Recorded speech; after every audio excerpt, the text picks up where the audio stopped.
Bonjour à tous et bienvenue à Tallinn en Estonie, c'est parti pour le Tallinn Tour. Tallinn est la capitale de l'Estonie et compte environ 450 000 habitants. Son histoire débute au 2e millénaire avant Jésus-Christ, mais c'est à partir du 9e siècle qu'elle devient place de commerce importante. En 1119, elle est envahie par les Danois qui y fondent une forteresse et la nomment Reval. Ensuite, les Estoniens d'origine la nomment Taani-Linn, qui veut dire ville danoise. Ensuite, elle la nomme Tallinn à partir de 1918 lors de l'indépendance du pays.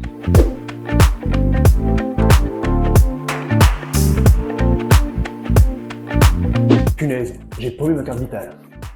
Et c'est bien dommage, puisque nous sommes dans la plus ancienne pharmacie d'Europe. Elle a été ouverte autour de 1422, elle s'appelle la Raptiki et on peut y trouver des remèdes de l'époque comme de la poudre de hérisson ou du jus de momie.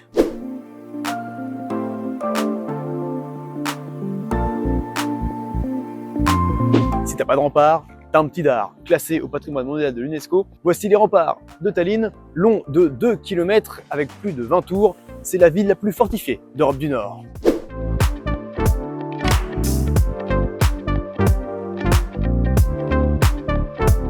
On peut dire qu'elle a eu chaud au derche. Voici la cathédrale Alexandre Nevski, construite entre 1895 et 1900 sous l'occupation russe. En 1918, lors de l'indépendance de l'Estonie, il était question de la détruire parce qu'elle était le symbole de l'occupation russe. Mais finalement, ils l'ont gardée pour son impact culturel et c'est maintenant l'un des lieux les plus visités de la capitale.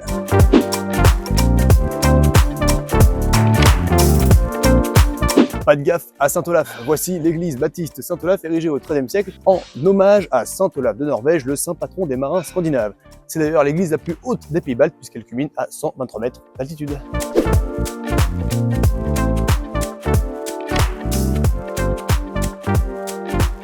La cuisine estonienne est fortement influencée par la cuisine russe, germanique et finlandaise. Bien qu'on soit près de la mer, le port est roi. D'ailleurs ici, l'aliment principal c'est le pain de seigle. Ils en mettent absolument partout. D'ailleurs, on ne dit pas bon appétit, mais pourvu que votre pain dure. Bon appétit. Enfin, pourvu que votre pain dure.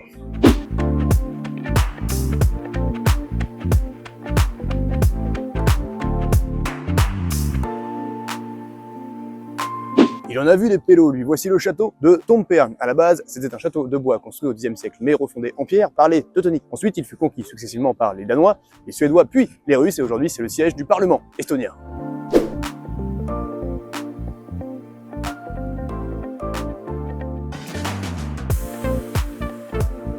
Située sur les rives de la mer Baltique, Tallinn a joui d'une place très importante dans le commerce de sel au XIIIe siècle. Elle était l'une des villes leaders de la Ligue hanséatique, qui était une ligue défensive et commerciale qui regroupait l'ensemble des pays qui bordent la mer Baltique.